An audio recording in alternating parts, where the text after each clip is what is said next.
Hello, my fellow Zionsville crafters. Thank you for watching the last of the Creative Bug crafting videos for the time being. For this one I chose to do a chalkboard sign, and I'm actually glad I saved this one because it's my favorite that I've done so far. Really proud of it, so I hope you guys like it.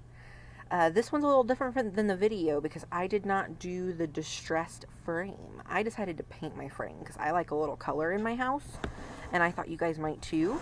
So while it's a little bit different, and the distressed thing, you can definitely do that and make it look old-timey and things like that. It's up to you. But I really enjoyed just using a little bit of acrylic paint and putting a splash of color in here, and I think it turned out really well. So if you haven't seen the video for this one, go ahead and follow my instructions that I've included to watch Creative Bug video. It's just called Chalkboard Sign, and you can find it on there pretty easy. This one's a really short video that you can watch, and she's got a lot of really great ideas. Luckily, this one is not very complicated either. This is probably one of the easier crafts that we've done and requires the least amount of things. So I highly recommend doing it. And I was able to find everything at my local craft stores, so it was not too difficult. For the things that you will need, so like I said, I did this a little bit different than what they did, especially when it comes to the wording on there. She had really pretty handwriting and could just write thankful on there and make it look nice. That is not my talent. My handwriting is atrocious. So I got a stencil and I used the paint within that, and I was really glad I did it. This does not need the spray mount like the wooden centerpiece does. All I had to do was tape it down, so it was much easier to use. I also, like I said, I painted the frame. I did not do a distressed old-timey look. So all I did for that was a 50-cent bottle of acrylic paint and then a paintbrush. So it's just as easy to do, takes the same amount of time, and looks just as pretty. For everything that you will need, for the most part, pretty simple. So the wooden frame and the backing that came in it, got from Hobby Lobby. Nothing big deal, and there were different sizes, so you can pick what you want. And then, of course, the stencil, the paint, and the paintbrush. And then I also had the chalkboard paint and the clear coat seal. And then a piece of white chalk. I actually used like kids chalk from a chalk set, and some painter's tape, some gloves, and a paper towel. The last thing you will need is a chalkboard paint pen, but don't forget it because I did. So make sure you have that because I left it inside. Had to go back for it, and now you see it. There are really only two parts to this craft, and like I said, it was really easy. So I started with the frame, and the frame, I didn't have to do anything to it other than put a coat of paint on it. I did one coat, and I just didn't really like the way it looked. I felt like the wood still showed through a bit.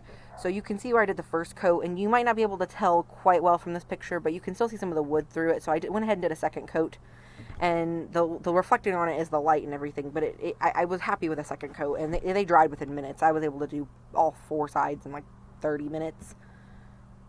While that was drying, I worked on the chalkboard center. So in between coats, I would leave it on the porch, and then I went ahead and took the chalkboard center out into the lawn, and I sprayed it with chalkboard paint. And I actually ended up spraying both sides until I realized one side had a gouge in it. So that is why both sides are sprayed. But this is the important side that you're seeing. So I made sure to spray a really good even coat, like getting it all that shiny. When you spray, you can kind of see where parts are missing, and as you keep filling in, it'll just start to fill up. Like it's almost like you're filling up a little well or hole because it's getting down into the deep grain and everything, and the holes you're creating by spraying.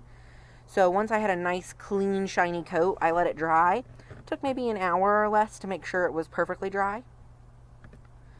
Once I did that, and I went back and checked on the frame and everything, then I started my patina. So I probably took the chalk over it 3 or 4 times, just made sure I got the corners really well. And I ended up having to do it again after I painted it, but I wanted to go ahead and at least get the base of it done here. So that was really easy to do, just took a few seconds. And it didn't matter what way I waved them or whatever, it all just smeared, which I liked.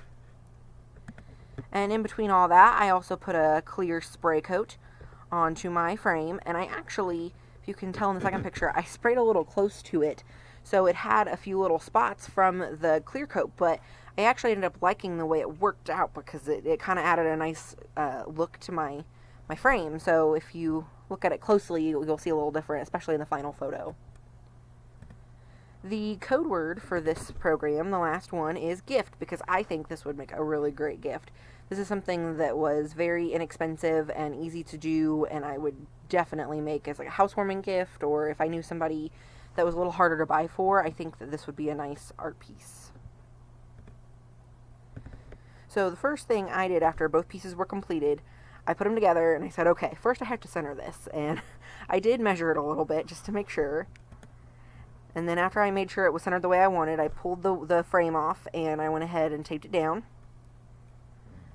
I started with the paint pen by going around the outline. That way I had less chance of it smudging. I just held it down really flat and went around the outline, and it actually worked out pretty well. I didn't have to worry too much about it.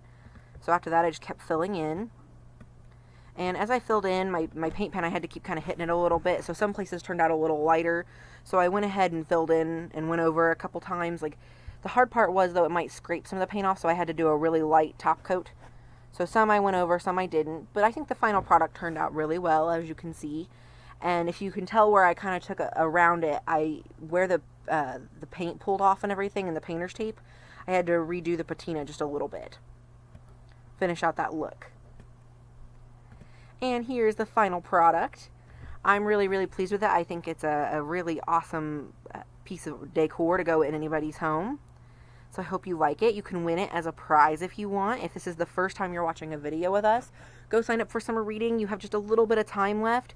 It will be there along with all the other crafts, and I hope you win.